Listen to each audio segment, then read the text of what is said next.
Bien, buenas tardes, estimados alumnos. Los saludo hoy día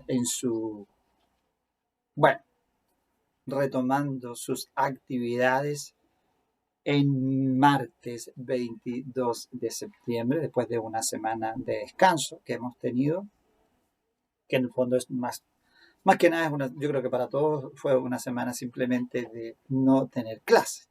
Todos han debido de trabajar seguramente y continuar con sus actividades, lo mismo que por mi lado también, el mismo caso, continuar con los trabajos, pero al menos se produce una desconexión de la sala de clases, podríamos decir. ¿Mm? Espero que hayan tenido un buen 18, unas buenas fiestas patrias, eh, seguramente muy limitadas, porque de alguna manera estuvimos siempre impedidos de visitarnos como hubiésemos querido, ¿verdad? Lo nuestro siempre ha sido, eh, estos periodos son periodos de mucha reunión familiar, que es lo que no ocurrió, o al menos seguramente en la mayoría de los casos no ocurrió. Y bueno, confiamos en que pronto podamos volver a la reunión, a la actividad familiar, ¿no? El 18 de septiembre fue siempre una actividad muy familiar, de reunirse las personas, de volver a sus ciudades de origen, de compartir con el gran grupo familiar, lo que seguramente no se pudo esta vez en todos los casos. ¿Mm? ¿Hasta cuándo? No lo sabemos. Al menos se observa que durante el periodo en que aumenta la temperatura, baja el nivel de circulación del virus, pero ya ven que una vez que se aproxima el otoño, otra vez eh, vuelven los contagios, como ocurrió allá o está ocurriendo en estos días en Europa. ¿Ah? Por ahí ya no ha visto las noticias. Londres, París, Madrid, Alemania están con rebrotes. Así que habría que aprovechar de disminuir al máximo durante el tiempo que a nosotros nos toque de verano para partir en invierno otra vez un poco más resguardados. Con todo lo que impacto que eso causa en términos eh, de detención de la economía, que ustedes ya saben, está muy mal tratada, muy mal tratada. Y bueno, hay que hacer esfuerzos hoy día casi para todo. ¿Mm?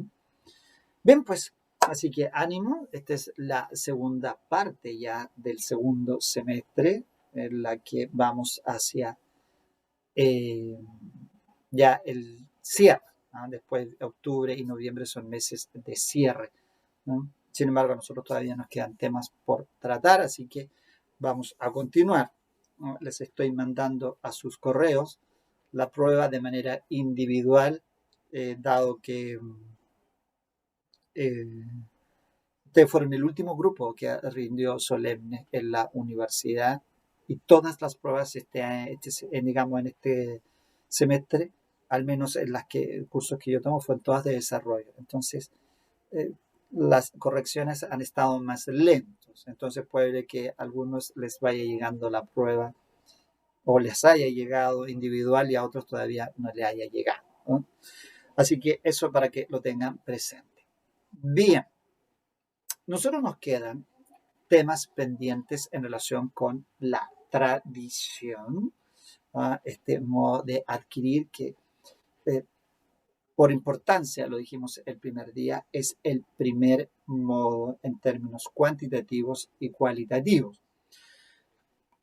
Cuantitativos porque por su operatoria es la que da cuenta, en mi opinión, a la mayor circulación de la riqueza. Los modos de adquirir son una expresión de este gran principio que inspira nuestro código, ¿cierto? Que es la libre circulación de la riqueza. Pues esta libertad, esta circulación se da principalmente a través de los modos de adquirir y dentro de ellos, obviamente que ocupa un puesto destacado la tradición. También debería ocuparlo la prescripción, pero implica una situación judicial y por otro lado también está el tema de la sucesión por causa de muerte, pero no mueren tantas personas como si operan eh, títulos traslaticios diarios a cada minuto respecto de eh, bienes que están en este interactuar,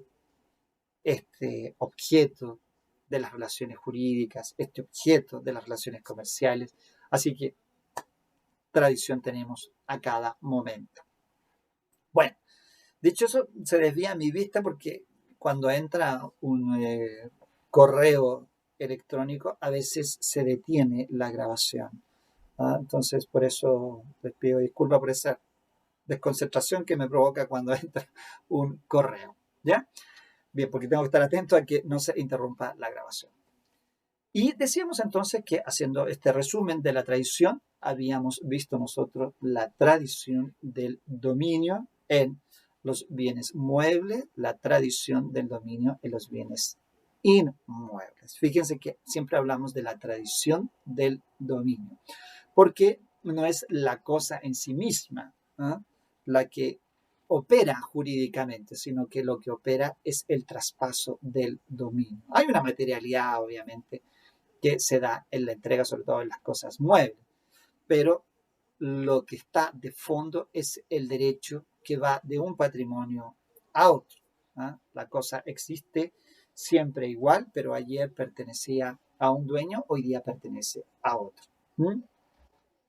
Pero ahora nos toca ver una de las situaciones complejas que tiene la tradición, pero que más que la tradición en el fondo es la forma simplemente de transferir el derecho, el objeto de la tradición es el complejo, que es el derecho real de herencia. ¿Eh? Porque ustedes ya lo saben, y lo hemos dicho en, digamos, varias ocasiones, las universalidades son complejas de definir, son complejas de entender en la relación que tiene su contenido con su titular, principalmente cuando se trata de comunidades, y este es el tercer punto de complejidad. ¿Qué pasa si existiendo comunidad, entonces hay que hacer tradición de cuota? Un miembro de la comunidad quiere salir de esta comunidad y entonces enajena este derecho real que tiene. Y ahí se genera todo, digamos, un tema de como el tercer punto de debate que tienen las universalidades. Entonces nosotros vamos a colocar aquí tradición del derecho real de herencia. Nosotros ya sabemos que el derecho real de herencia tiene un objeto y ese objeto es la universalidad.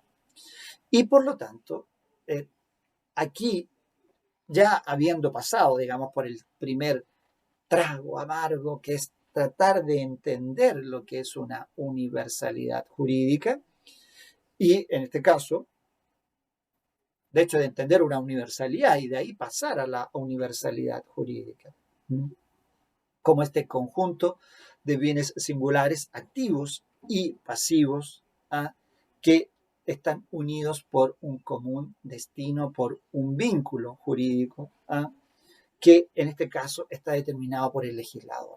Es el legislador el que indica que para este conjunto de bienes, de activos y pasivos, va a haber una denominación, y en este caso, por ejemplo, la denominación es herencia. Esta cosa, y eso es lo que llama la atención, es una cosa universal, es un bien universal, es el objeto de un derecho. Por lo tanto, nosotros nos encontramos con, lo vamos a graficar, ¿no? Con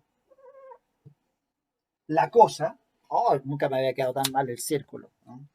Y eso que soy bueno para hacer círculo. Pecado, yo creo que le voy a echar la culpa al lápiz.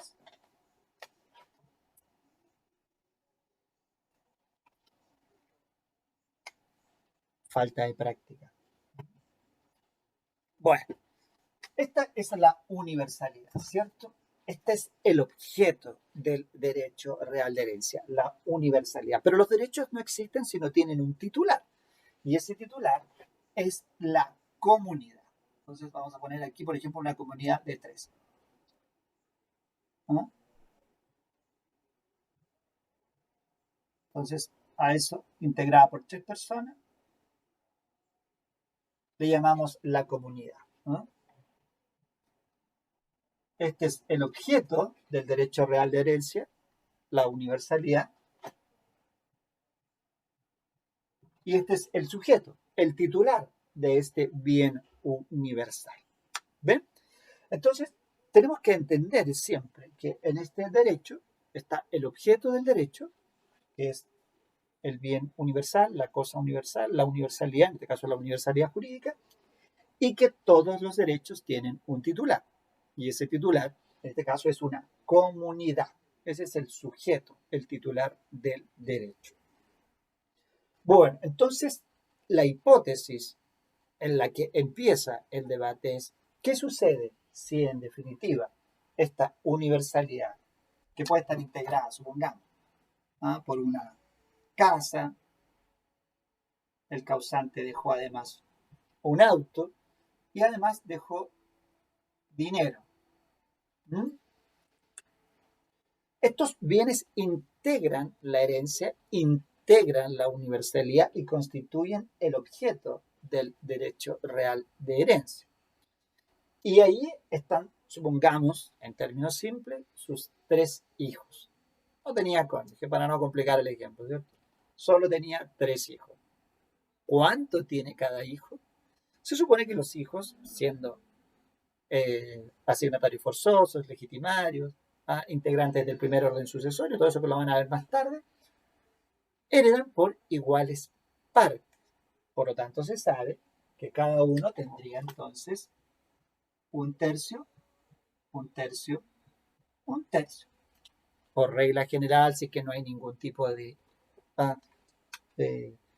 incidente sucesorio, una indignidad, un desheredamiento, no tenemos nada, solo los 3 reciben por iguales partes. ¿Qué pasa entonces si uno de estos quiere salir de la comunidad?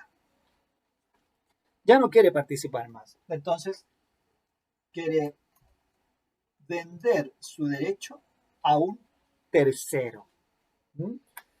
Si tomamos como base, supongamos que el ejemplo fuera una venta.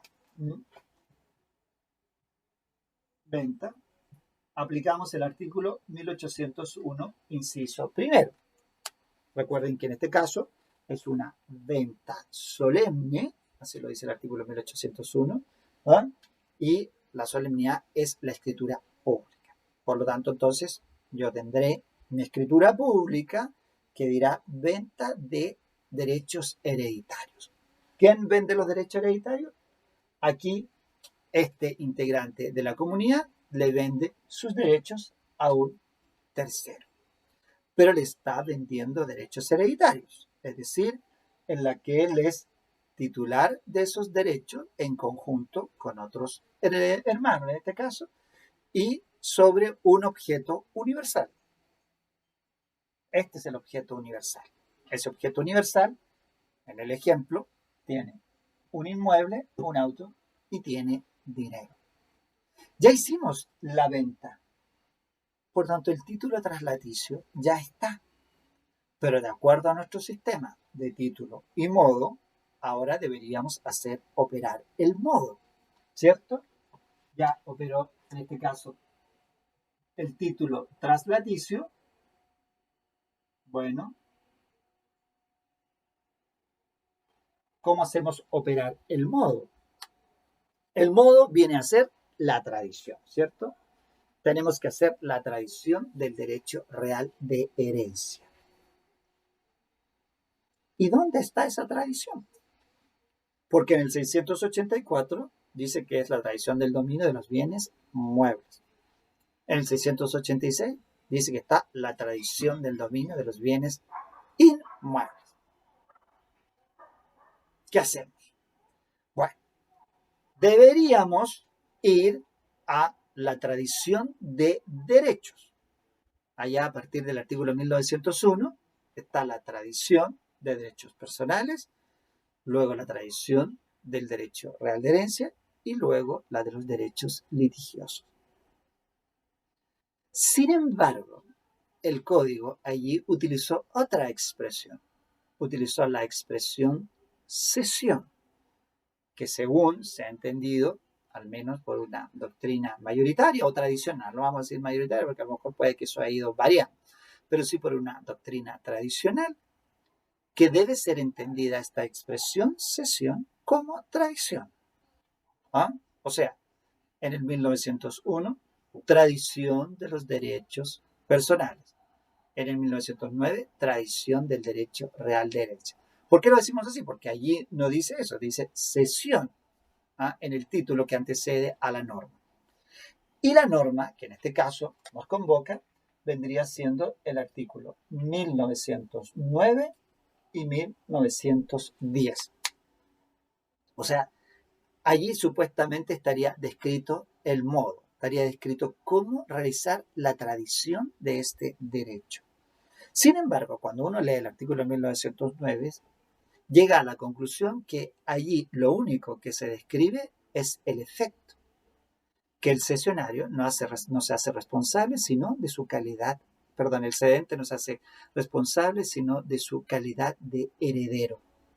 O sea, no dice cómo se realiza la tradición, sino que simplemente dice que cuando el cedente la realiza, no se hace responsable sino de su calidad de heredero.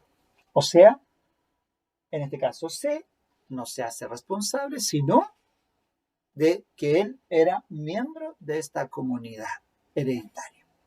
Es de lo único que me hago responsable.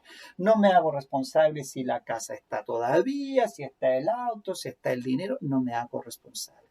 Yo te digo que soy heredero en esa comunidad y de eso doy fe, doy prueba y es de lo que me hago responsable.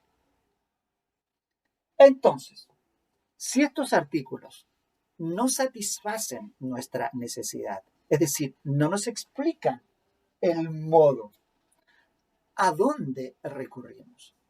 Allí hay un tema también, por eso le decía yo, tradicionalmente se ha postulado dos profesores, lo menciona ahí el profesor Peñailillo, allí, dos insignes profesores, dan una posible explicación de cómo debe realizarse entonces la tradición.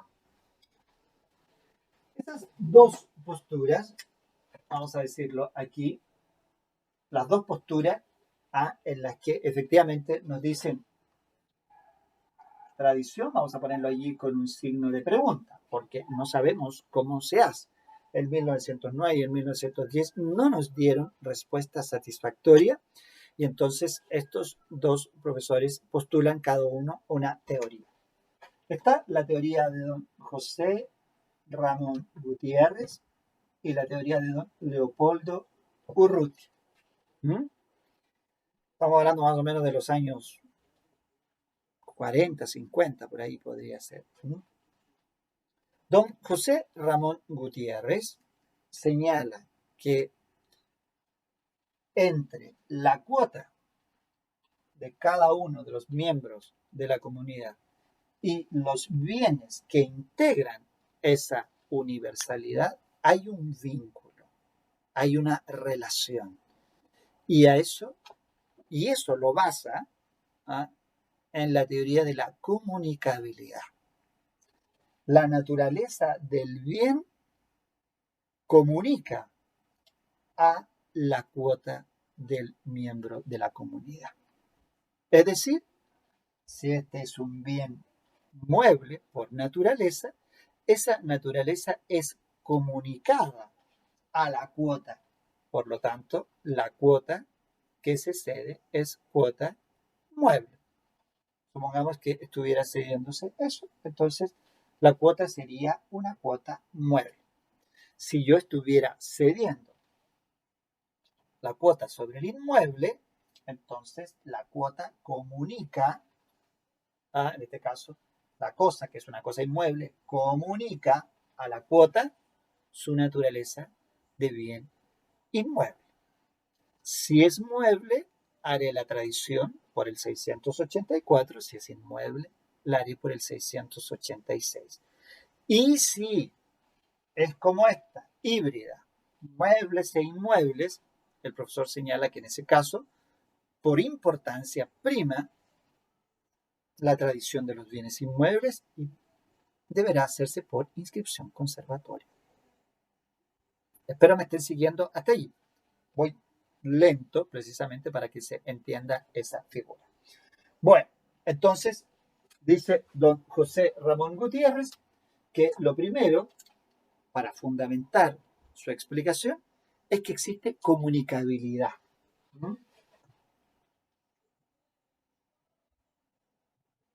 Esa comunicabilidad se da entre el bien que integra la comunidad y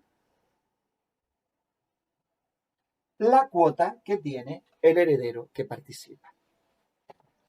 Por lo tanto, si se trata de una cosa mueble, se hará por el 684. Si se trata de una cosa inmueble, se hará por el 686. Igualmente, si es que se trata de una comunidad o de un bien jurídico híbrido que tiene cosas muebles y cosas inmuebles. Así opina esta tendencia. La otra tendencia, que es don Leopoldo Urrutia, señala que no hay comunicabilidad. No existe esa regla. Lo que tiene el comunero es un derecho sobre la universalidad, que no es calificable. La universalidad no es calificable. ¿Calificable de qué? Ni de mueble ni de inmueble. Porque el derecho se tiene sobre la universalidad. El derecho se tiene sobre la universalidad. Por lo tanto, no son los bienes específicos que la integran, porque lo que la integra hace en el todo, en el fondo. Esto es un todo. Es como si tomáramos la torta y la dividimos simplemente en tres partes independientes si le toca un trozo de auto y un trozo de casa. ¿Por qué? Porque es una abstracción. No hay comunicabilidad y por lo tanto esa universalidad no puede ser calificada ni de mueble ni de inmueble. Pero el problema es que nos deja sin forma. Entonces, él, por descarte, dice que el 686 no lo podemos aplicar, porque el 686 señala que esa forma de tradición por inscripción es para el dominio y los otros derechos reales que allí se mencionan.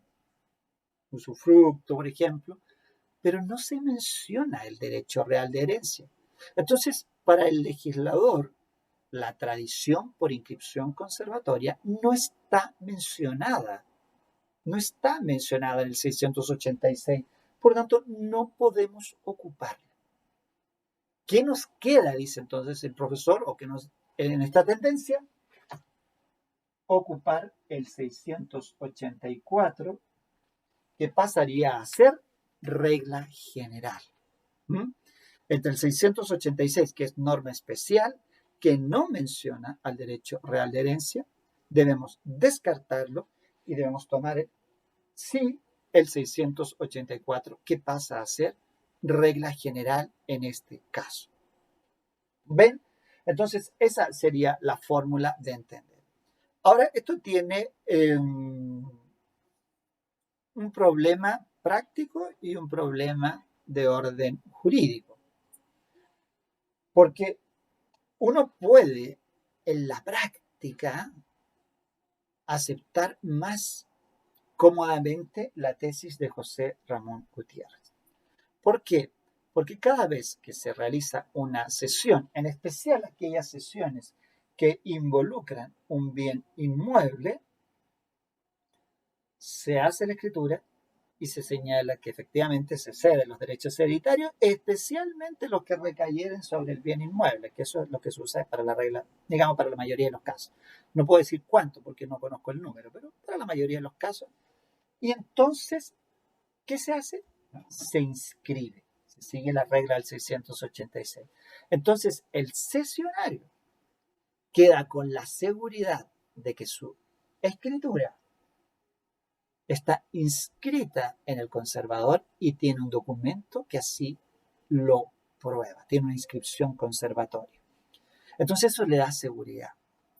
Pero supongamos que eso no fuera lo que ocurrió, que ha pasado, mucha gente celebró la escritura y no hizo nada más. De hecho, además le entregaron incluso las llaves del inmueble y no hubo ningún otro tema. En ese caso, si se presenta un problema más tarde y hubiere que ir a juicio, es probable que la tesis de Leopoldo Urrutia sea la que salve ese juicio. ¿Por qué? Porque jurídicamente es más sostenible, sobre todo en un debate judicial, que es un debate siempre muy jurídico, de sostener que en verdad si el 686 no contempla dentro de las formas de tradición de los distintos derechos al derecho real de herencia, ¿por qué habríamos de ocuparla? Y entonces, en ese caso, simplemente con que la Corte se demuestre que efectivamente existió la venta, pero que se hicieron entregas materiales, como indica el artículo 684, estaría entonces en posesión de este derecho real de herencia. ¿No? Esta es una explicación muy sencilla del problema. Al leerlo ustedes en los manuales se van a dar cuenta que esto es complejo y que todavía hay muchos profesores que han ido cambiando la interpretación, sobre todo porque como el legislador no da una definición precisa de universalidad, no define tampoco la identificación precisa de las cosas con el concepto de universalidad, obviamente que da pie para que los distintos autores a lo largo de la vigencia del Código Civil hayan ido interpretando en uno u otro sentido. En un sentido práctico, esta conviene más. En un sentido jurídico, esta le puede dar un apoyo en la discusión o debate jurídico. ¿Dónde va a estar usted? No lo sabemos, pero al menos conociendo ambas teorías, tiene la posibilidad de pelearlo desde distintas trincheras. A tenerlo presente. Bien, vayamos entonces ahora y avanzamos a las últimas dos formas de tradición que nos quedan.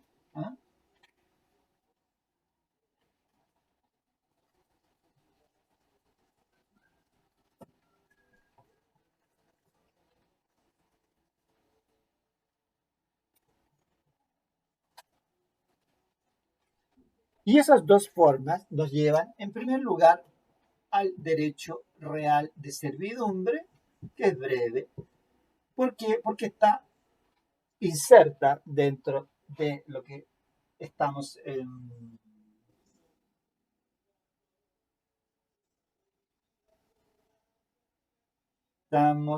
el 690 y...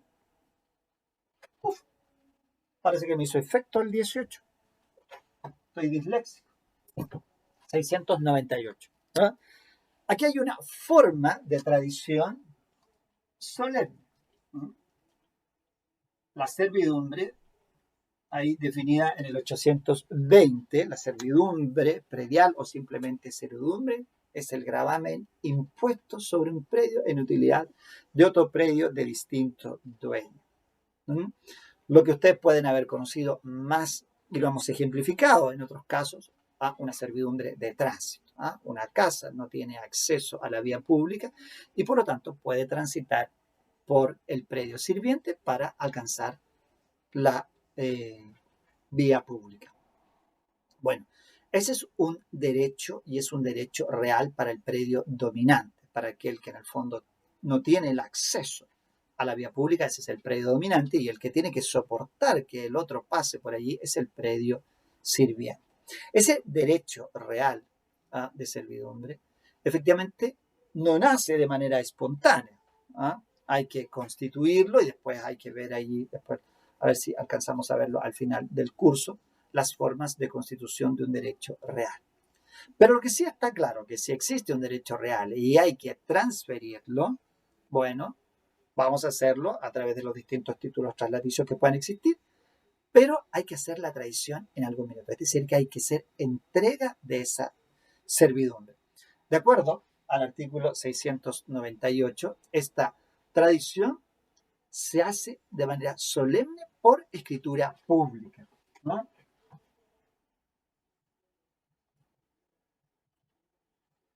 Por lo tanto, ahí se señala en que el tradente la constituye y obviamente el adquirente recibe esta tradición. Esto es netamente simbólico porque no se está produciendo una entrega de orden material, sino que es una declaración en el fondo que efectúan ambos dentro de las solemnidades.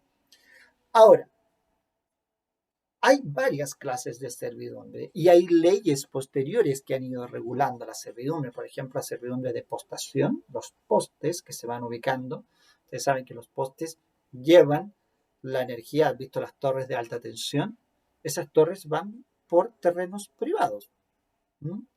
Van llevando a la energía y cada vez que se instala una torre en una parcela, en un campo, está entonces haciendo ejercicio del derecho de servidumbre. Lo mismo la servidumbre de alcantarillado. Los alcantarillados que incluso van por debajo de las casas, debajo de los edificios, van porque efectivamente requieren por estructura que a veces tienen que pasar por varios terrenos a la vez, varios terrenos que pertenecen a distintos titulares, y eso que va provocando que haya que ir constituyendo servidumbre. Por eso cuando uno estudia un título tiene que ser muy, muy cuidadoso. Supongamos que usted tiene un cliente, está comprando una propiedad y cuando revisa el certificado de hipotecas y gravámenes aparece inscrita una servidumbre de alcantarillado. Importante, porque si la servidumbre de alcantarillado hay que soportarla, porque obviamente ya está establecida al momento de que su cliente compre el terreno, hay que ver qué objetivo tenía su cliente. ¿Por qué lo digo esto? Porque en alguna oportunidad tuve un cliente, por ejemplo, que efectivamente quería comprar una casa grande, con gran patio, quería construir una piscina y después se dio cuenta que, una vez que ya había comprado la casa, que el alcantarillado pasaba por el patio. Entonces no se podía construir una piscina. Entonces estaba un poco molesto por la situación, me preguntó, yo le dije, bueno, aquí no hay nada que hacer porque cuando compraste, alguien te tiene que haber mostrado un certificado de hipoteca y gravámenes que decía que aquí había una servidumbre. Tú tendrías que haber verificado en qué consistía esa servidumbre, por dónde pasaba esa servidumbre. No lo verificaste, ahora, bueno, tienes que asumir las consecuencias. Entonces, por eso, si ustedes tienen un cliente, siempre y en el certificado le aparece una servidumbre, hay que verificar de qué tipo de servidumbre. ¿Es de tránsito? Bueno, ya va a haber una situación porque va a haber alguien que va a pasar por su territorio. ¿Es de postación? Significa que a lo mejor en alguna parte del terreno va a haber un poste o incluso una torre de alta tensión, no sabemos. O puede ser de alcantarillado como fue este caso. Bueno, como fuere, si se va a hacer la tradición, porque hay que, por ejemplo, cuando se vende la casa, hay que traspasar todo eso, tiene que hacerse por escritura pública y esta escritura pública, dice el artículo, puede ser la misma del contrato a que accede. Porque obviamente el derecho real de servidumbre es accesorio al inmueble, y por lo tanto va con él donde quiera que va. A cualquier titular que vaya ese inmueble, conjuntamente va también el derecho real de servidumbre. No se desprende, no es como yo te vendo esta casa, pero no te traspaso el derecho de servidumbre, entonces en ese caso te vas a quedar encerrado en tu casa toda la vida. No, sería una situación imposible, absurda, desde esa perspectiva. ¿Ven? Ahora, estas no se inscriben, al menos las que regula el Código Civil, pero leyes posteriores han establecido que debe inscribirse. Además, por ejemplo, las servidumbres de alcantarillado, además deben de inscribirse en el registro conservatorio. ¿Mm? Tenerlo presente. Y finalmente está la tradición de los derechos personales, que está ahí en el 699. Esta tradición es importante en términos de que efectivamente se verifica por medio de la entrega del título hecha por el cedente al cesionario. ¿Se fijan cuando se habla de derechos personales? Ya se cambia el nombre y se habla de cesión, ¿no? A pesar de que sigue siendo una tradición, se habla de una cesión. Yo tengo un crédito y lo cedo a otra persona. Esto suele ser habitual en la práctica, por ejemplo, de los bancos, cuando ceden toda su cartera de créditos, por ejemplo, a una casa de cobranza, que puede ser que sea solo de cobranza o puede ser derechamente una tradición del dominio, ¿no? Perfectamente alguien puede tener un crédito y lo transfiere. También está allí en la base de ciertos contratos de factoring o de factorización, donde el que tiene el documento, por ejemplo, tiene la factura, tiene el cheque, tiene el pagaré, todos esos son títulos de crédito, ustedes los conocen, ¿verdad? O los van a conocer en algún minuto cuando cursen la asignatura. Entonces, supongamos que yo tengo un pagaré a favor mío, de José Luis Díaz. ¿Y por qué? Porque el deudor me lo ha dado a mí para que efectivamente yo me cobre. Entonces esa persona dice, yo debo y pagaré a José Luis Díaz la suma de 500,000 pesos. ¿Cuándo? El 30 de octubre. El problema es que yo tengo ahora la necesidad de dinero. Hoy día ya 21, 22 de septiembre. Y alguien me dice, bueno, yo te puedo comprar el pagaré. Tú tienes un pagaré a favor de esta tercera persona, pero para el 30 de octubre por 500,000 pesos. ¿Qué te parece si yo te doy hoy día, por ese pagaré, 440,000 pesos? Entonces yo voy a decir, pierdo 60,000 pesos, pero tengo hoy día el dinero. Y la otra parte dirá, yo estoy pagando hoy día 440,000, pero al 30 de octubre me van a entregar 500,000 pesos. Hago una ganancia. ¿Ven? Entonces, a esa forma es lo que nosotros le llamamos comúnmente una cesión. Pero más que una cesión, es una venta, por ejemplo, del crédito, cuya tradición se verifica entregándole yo el pagaré. Toma, ahí tienes el pagaré. Te entrego el título. Esa entrega es una tradición. ¿Hecha por quién? Yo, cedente, al cesionario. Al día 30 de octubre, ese cesionario se presentará donde el deudor, le digo, ¿sabe qué? Le dirá, vengo a cobrarte 500,000 pesos. El deudor se podrá sorprender si es que no lo sabía, o podrá decir, sí, estaba en conocimiento. Y pagará. Bueno, cuando uno habla de la tradición, dice que efectivamente es por entrega del título. Si tomamos las reglas que hemos mencionado, están en el artículo 1902 y 1901. Se hará entregando el título por el cedente al cesionario. ¿Qué pasa con el deudor? En el 1902 dice, hay que notificarlo.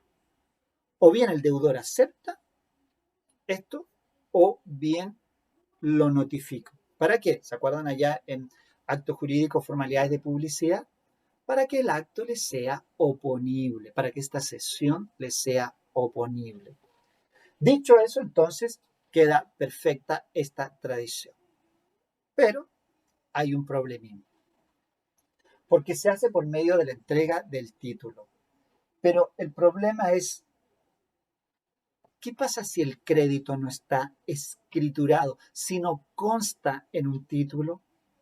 Ahí hay un problema. ¿Por qué? Porque ¿qué le voy a entregar? Imagínense que yo efectivamente le he prestado los 500.000 pesos al deudor y le he dicho, págame el día 30 de octubre.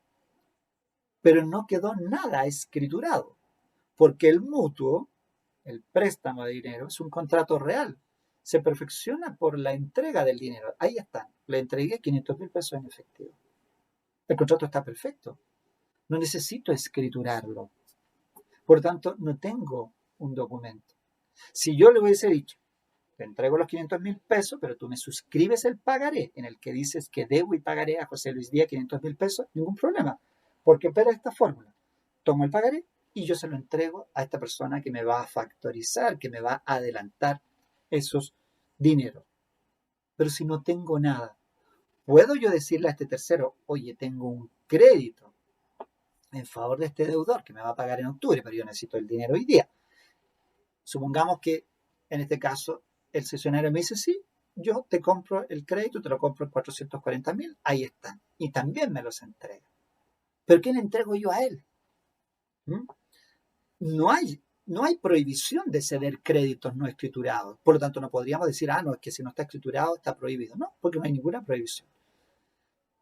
¿Qué se propone? ¿Qué se propone? Por ahí el profesor Peñailillo propone que en este caso habría que escriturar la cesión que yo hago como cedente al cesionario y en esa dar cuenta de la existencia del crédito en favor del tercero y darlo entonces por entregado en esa fórmula. Es una fórmula en la que se podría dar por establecido que efectivamente existió una tradición de derechos personales que no constan en un título material, en un documento escrito. ¿Mm? Así que hay que tenerlo presente. Ahí, si ustedes se pueden fijar, en el artículo 1901, la expresión título está tomada en dos sentidos, como título, como documento y a su vez como título traslaticio. La cesión a cualquier título que se haga se hará mediante la entrega del título. ¿Ves? Tal vez es la expresión título. Como antecedente constitutivo de la traslación del dominio del crédito y como documento en el que consta físicamente el crédito personal. ¿Ven? Bueno, con eso entonces cerramos el capítulo de la tradición con todas sus fórmulas y ya solo nos queda cerrar el tema y partir con nuestro próximo modo de adquirir. Bien, espero que les haya quedado claro. Vamos a, al igual que hicimos el taller de inscripción, vamos a hacer ahora un taller de fallo también relativo a la tradición. Bien, pues nos vemos entonces en la clase de mañana miércoles. Estén muy bien.